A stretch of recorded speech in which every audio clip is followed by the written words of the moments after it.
Selamat malam Bapak Ibu, Saudara-saudari yang dikasihi Tuhan kita Yesus Kristus. Terimalah salam dari HKBP Kernolong, HKBP tertua di Pulau Jawa. Sebelum kita beristirahat malam hari ini, marilah kita sejenak mendengarkan firman Tuhan. Kita berdoa. Terpujilah Engkau Allah Bapa kami yang mengasihi kami, yang memberkati kami melaksanakan tugas-tugas kami dan berbagai aktivitas kami sepanjang hari ini. Malam ini kami akan mendengarkan firman-Mu. Berkatilah kami dengan kuasa Roh Kudus, agar kami dapat mengerti akan firman Tuhan dan beroleh kekuatan untuk melakukan firman-Mu dalam kehidupan kami. Dalam nama Yesus kami berdoa. Amin. Renungan malam bagi kita sesuai dengan nas bacaan malam dalam Almanak HKBP, tertulis dalam Injil Yohanes pasal yang ke-6. Ayat 22 hingga ayat yang ke-29 sebagai ayat pembimbing renungan, yaitu ayat yang ke-29. Beginilah firman Tuhan. Jawab Yesus kepada mereka, "Inilah pekerjaan yang dikehendaki Allah, yaitu hendaklah kamu percaya kepada Dia yang telah diutus Allah." Tema renungan kita adalah kehendak Allah Bapa. Percayalah kepada Yesus Kristus. Sahabat renungan malam Salom. Setelah Yesus mengadakan mujizat, memberi makan 5.000 warga masyarakat Yahudi yang tekun mendengarkan pengajarannya, Yesus menyuruh murid-muridnya menyeberang Danau Galilea lebih dahulu. Sementara Yesus masih tinggal dan naik ke gunung untuk berdoa. Tetapi kemudian mengetahui murid-muridnya terancam bahaya diterpa angin kencang di tengah danau itu, Yesus datang menyelamatkan mereka dengan berjalan di atas air. Yesus menghentikan angin kencang itu dan meredakan ombak yang dahsyat itu. Dengan selamat mereka berlabuh di kota Kapernaum. Tetapi ada sekelompok orang Yahudi yang mencari-cari Yesus di pantai di tempat Yesus mengadakan mujizat itu. Karena mereka tidak melihat Yesus, mereka menyeberang dan mencari Yesus di sekitar kota Kapernaum. Apa yang mereka perlukan sehingga mereka berupaya keras untuk bertemu dengan Yesus? Adakah mereka telah mengenal Yesus sebagai juru selamat setelah mereka melihat kuasa Yesus ketika Yesus mengadakan mujizat memberkati 5 roti dan 2 ikan untuk mengenyangkan 5.000 orang, dan mereka juga turut serta menikmati roti dan ikan itu? Tidak. Yesus tahu mereka itu semata-mata berharap agar Yesus senantiasa menyediakan roti kebutuhan jasmani mereka. Mereka bahkan ingin mengangkat Yesus sebagai raja mereka yang akan mereka manfaatkan untuk menyediakan segala kebutuhan jasmani mereka melalui kemampuan Yesus atau kuasa Yesus untuk membuat mujizat. Sahabat renungan malam Salom. Di masa kini ada juga motivasi seseorang datang kepada Yesus didorong oleh kepentingan-kepentingan sesaat bagi dirinya atau kelompok mereka saja, untuk meminta sesuatu kebutuhan jasmani atau duniawi, seperti meminta pekerjaan, kesuksesan usaha, atau berkat-berkat untuk kebutuhan hidup sehari-hari. Untuk itulah mereka berdoa atau datang beribadah. Manakala yang mereka mintakan belum dikabulkan sepenuhnya, mereka kecewa, atau ketika mereka sudah memperoleh apa yang mereka inginkan, mereka tidak membutuhkan lagi kebersamaan dengan Yesus. Mereka selalu berhalangan atau beralasan untuk datang beribadah atau untuk berdoa. Berdoa kepada Yesus pun mereka tidak merasa penting lagi. Yesus meluruskan motivasi kedatangan kita kepadanya. Yesus berkata, "Bekerjalah bukan untuk makanan yang akan dapat binasa, melainkan untuk makanan yang bertahan sampai kepada hidup yang kekal. Perkataan itu tertulis dalam ayat yang ke-27.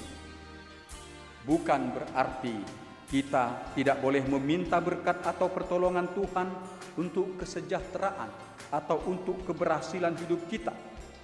Sebab Yesus pernah mengatakan bahwa Ia datang supaya umatnya beroleh hidup yang berkelimpahan. Yohanes 10 ayat yang ke-10. Tetapi yang terutama, kita mempercayai Yesus Juru Selamat untuk menyelamatkan hidup kita. Sebab Yesus diutus oleh Allah Bapa ke dunia ini adalah untuk menyelamatkan kita. Menyelamatkan kita dari kuasa dosa, dari kuasa maut.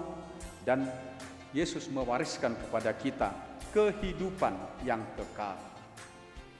Kemudian kita harus tekun bersekutu dengan Yesus dalam doa dan dalam ibadah. Dan kita harus tekun mendengarkan serta menghayati firman-Nya untuk meneguhkan iman kita dan juga menaati perintah-perintah Tuhan di dalam kehidupan kita. Supaya ketaatan kita sebagai buah iman kita menjadi nyata dalam kehidupan kita sehari-hari. Sahabat renungan malam Salum, fahamilah kehendak Allah Bapa, yaitu supaya kita mempercayai Dia yang diutus Allah, yaitu Yesus Kristus, Juru Selamat kita.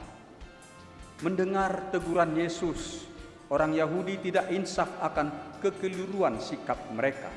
Sebaliknya, mereka bersikeras meminta tanda untuk meyakinkan mereka.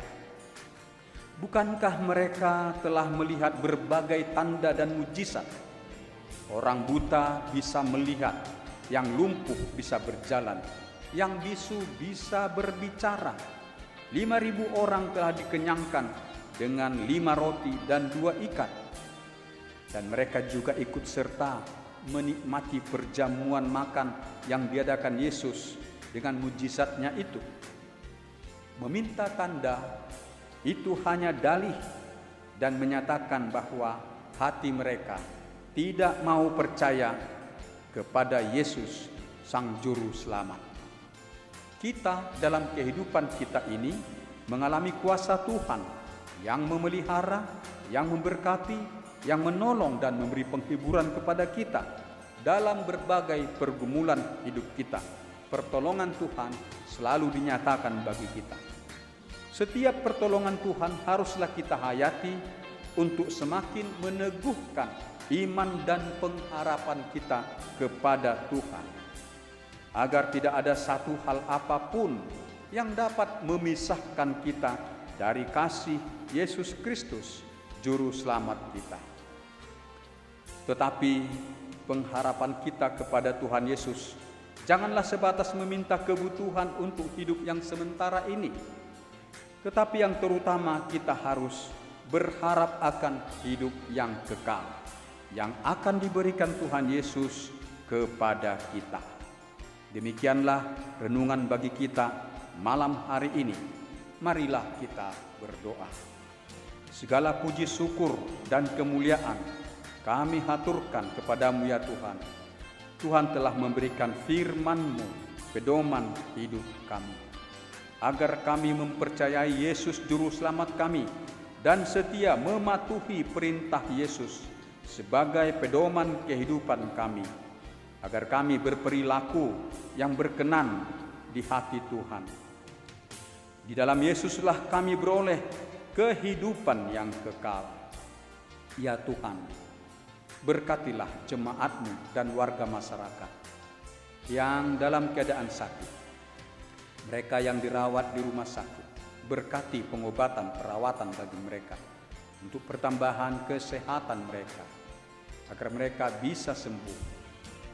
Demikian juga yang menjalani perawatan untuk pemulihan di rumah, berkatilah mereka. Berkati dan lindungi semua pelayan-pelayan kesehatan, agar mereka beroleh kesehatan dan keselamatan dalam melaksanakan tugas pengabdian mereka. Berilah penghiburan dan kemenangan bagi orang-orang yang dalam duka. Mereka yang mengalami kesulitan juga Engkau lepaskan dari kesukaran yang mereka hadapi. Buatlah mereka bersuka cita. Peliharalah hidup kami dalam istirahat malam hari ini, dan Engkau bangunkan kami esok pagi. Perbaharui semangat kami, berkati kami untuk bekerja, agar kami beroleh hasil dari jerih payah kami untuk kesejahteraan hidup kami. Terpujilah nama-Mu Tuhan Allah yang Maha Pengasih. Dengarkanlah doa kami, dalam Yesus kami berdoa. Amin. Anugerah Tuhan kita Yesus Kristus, kasih setia Allah Bapa, dan persekutuan dengan Roh Kudus yang memelihara hidup kita selama-lamanya.